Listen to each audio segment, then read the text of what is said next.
Welcome to TWitWoW, the best wrestling podcast made for wrestling fans, by wrestling fans, on the web today. I am John, alongside my cohort and commentary Ashton, and this is our Monday Night Raw review.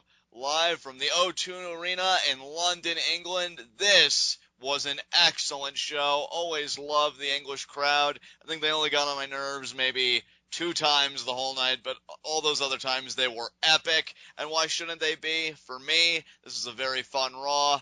Ashton, what'd you think of it? Absolutely loved this episode of Raw. It was a lot of fun. The crowd, in most parts, helped to make the show itself a lot better. Absolutely. So, with that said, you want to get right into our first segment? Do it. Heat of the night! And I've got 0 heats of the night tonight. What about you? Nope, absolutely none. We're good to go.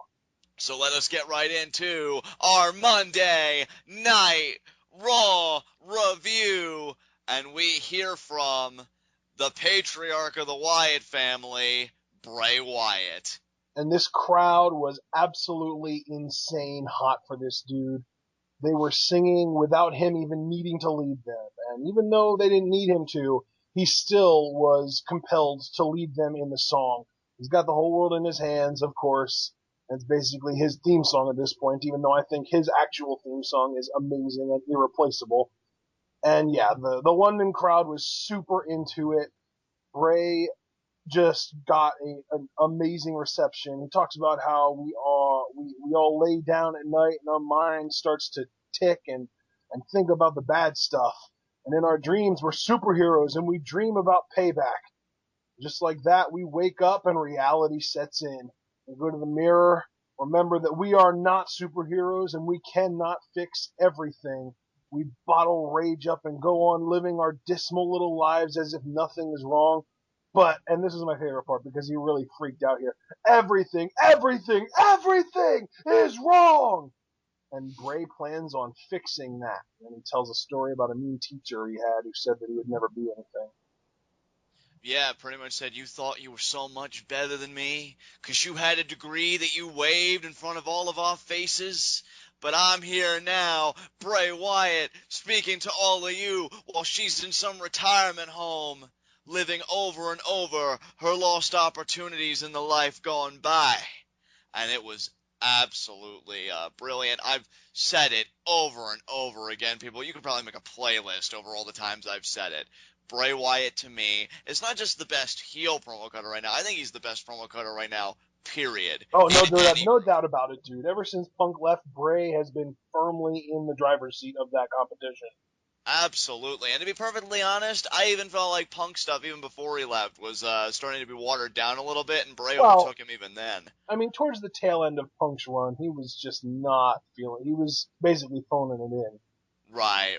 But yeah, pretty much. Bray says that his tongue is the scorpion's tail, and that's how he administers everything to each and every one of us. And yeah, it comes down to payback, last man standing. And really, you know what? This opening promo here, and then what we'd get at the end of the night, which I can't wait to talk about, to me, totally made up for Cena's failings in the prior week. So excellent job, Bray. You know what? I loved what he did tonight, but to say that what he did tonight totally made up for what Cena did last week, I can't get on board with that sentiment. And I can understand that completely because Cena did, virtually irreparable damage. I use that choice of phrase because I just said it fixed it for me. And I was raving my head off about it in our last episode. So I'm in a very good place with this feud, and I'm very happy about that. And hopefully you'll get there soon. If anybody can fix it, it's Bray Wyatt. But is this still your favorite feud going right now? I'd say so, yes. Okay. So Absolutely. It is back in the driver's seat for you. It is back in the driver's seat. Yeah, Bray Wyatt just has that effect on me, man. Like, I just find him to be such a compelling character, really, because I think he's one of the most unique characters that we've gotten in such a long time. So, yeah. I think my favorite part, anything related to Bray Wyatt tonight, my favorite part about Raw was actually JBL. Because JBL said, how are you going to keep this man down for a 10 count? The more you hurt him, the more he smiles. How do you beat that for 10 seconds? I love it. That was To me, like, as much as I love what Bray did tonight, if anything could have fixed the crap that John Cena did last week, that line right there from commentary is one really big part of what could have fixed it. Yeah, JBL's advocacy for Bray Wyatt, I feel like, has helped this feud a great deal. And this is one of the few times where he's played Devil's Advocate where I've really genuinely embraced it and enjoyed it and felt like he's done a great job. And really, I gotta commend the crowd because I feel like WWE picked the perfect arena to do the kinds of things that they did with Bray Wyatt tonight, just to really emphasize what commentary has been saying for weeks, that this is, well, Michael Cole calls it a plague, JBL calls it a movement, regardless of what you call it. This crowd proved that it's undeniable that it is growing. So I felt like it was a perfect setting. Commentary was great. Everything was really just as perfect as you can get it for Bray Wyatt to raise his stock in this feud. Yeah, the one thing that does scare me, though, is if they end up going to some hick Marktown next week, they'll be like, oh, well, last week the crowd was in Bray Wyatt's corner, but we have to prove to John Cena that he's not alone. God, I hope not. That's the thing, though, dude. The whole country, really, in a way, is split because you have like the casual fans, and not to be a stereotype driving douchebag, but in general, the southern hick towns like the Kentucky, Tennessee, Georgia, maybe not all of Texas because Texas has some smarter crowds, but a lot of Texas, the Mississippi, New Orleans, like that kind of stuff. They're all gonna cheer their freaking heads off for Cena. But then when they go to Chicago, which is where Payback is, which is amazing to me, or they go to New York City, or they go to freaking Philadelphia, those places are going to be cheering Bray Wyatt with all of their might. And it's really split, and at the end of the day, it just comes down to the fact that it's the John Cena effect.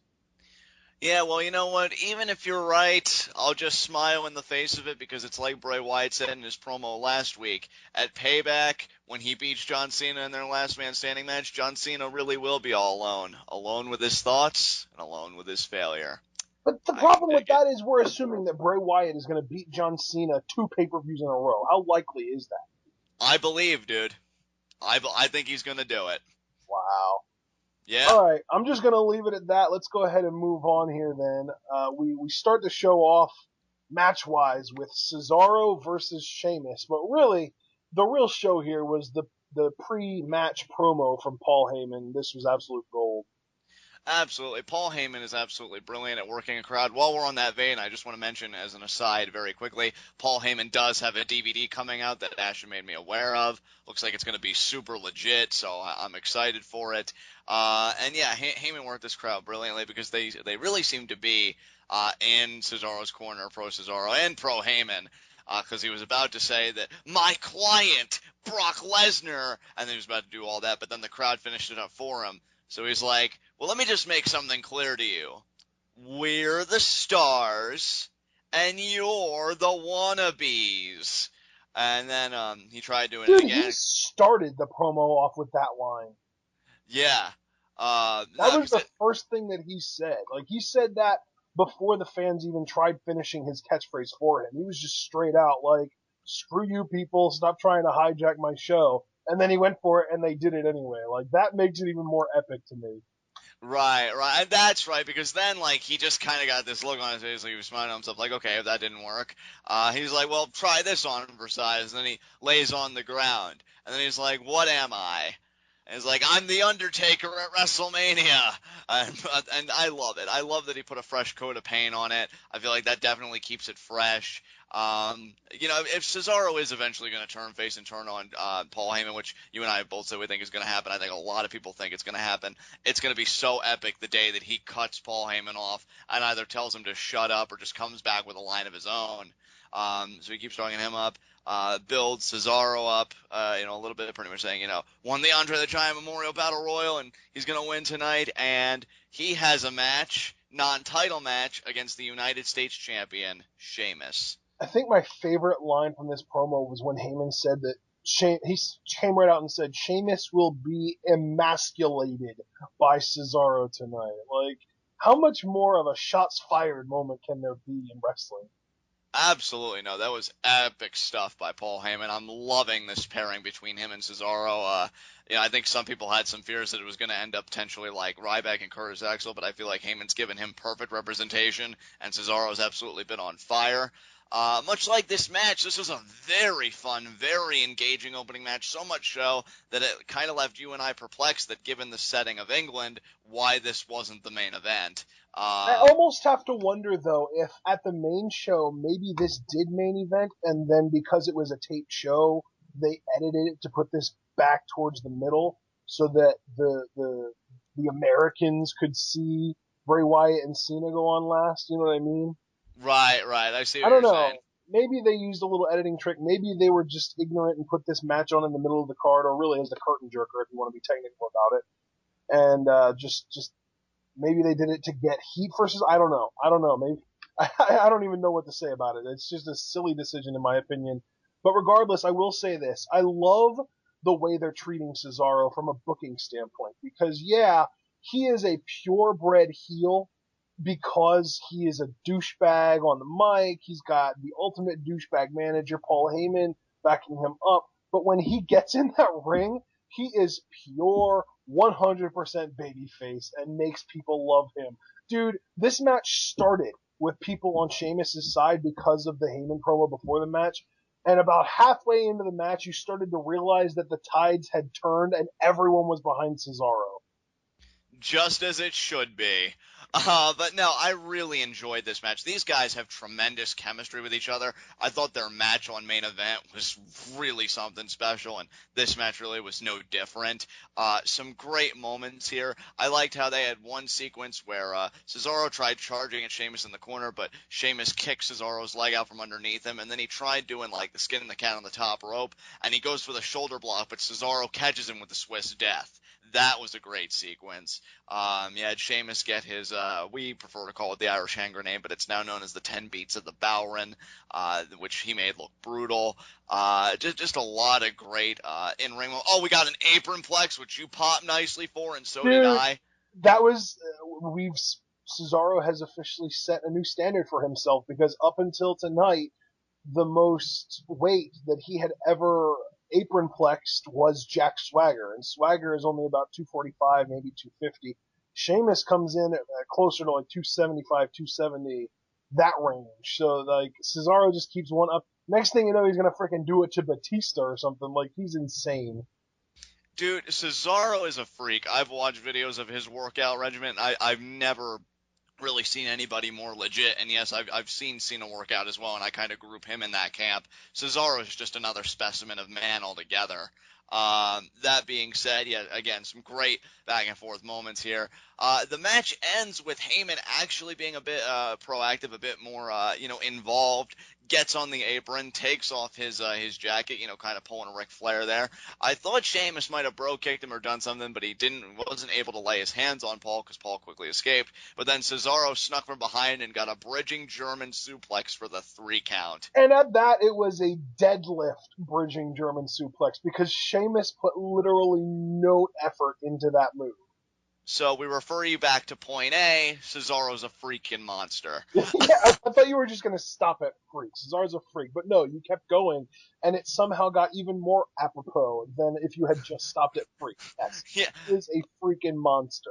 yeah, I'm telling you, I really want to see his birth certificate because there ain't no way in hell he is human. But regardless, I mean, Ashton, these guys again have had a string of matches together recently. Again, they outright fought on main event. Cesaro, the rematch here, Cesaro actually does get the non-title win with minimal interference from Heyman. I mean, it wasn't really any illegal maneuver from Cesaro. He did beat him with a legal maneuver. So I'm willing to bet that the next logical step is a U.S. Championship match at Payback. Yeah, I mean, you get the pinfall victory over the champion in a non-title match. That seems to be the only way to get a title shot anymore nowadays. We actually discussed that in our last episode of TWitWoW, and how much I hate that that's a thing, but it is, alas. So, yeah, Cesaro gets the win and is most likely now the number one contender for the U.S. title. After the match, we had a brief little face-off between Sheamus and Cesaro because Sheamus kind of had like this, oh, you got one up on me, fella. look on his face, and Cesaro was just like, yeah, please don't hurt me. I just wanted to win the match. Yeah, and then Sheamus, surprisingly, because me and Ash, I think, were both really anticipating like a bro kick, because Yeah, dude, I Sheamus, was fully expecting Sheamus to be the douchebag that his babyface character is, and just beat the crap out of Cesaro because, he's a heel who gets cheered. right. But no, actually, he extends his hand out. Looks like he genuinely wants to shake Cesaro's hand. I honestly didn't know how Cesaro would respond, because I know that I think WWE is really trying to build him up. I really didn't know what direction they were going to go. But he looks like he's going to go for it. But then he slides his hand back across his head, and he's just like, nope, and he walks off. It was awesome. Yeah, it was pretty awesome. So now, I'm glad that we finished talking about that, because now we can move on. They did come up with a little bit more creative of a way to determine the number one contender for the Intercontinental Championship,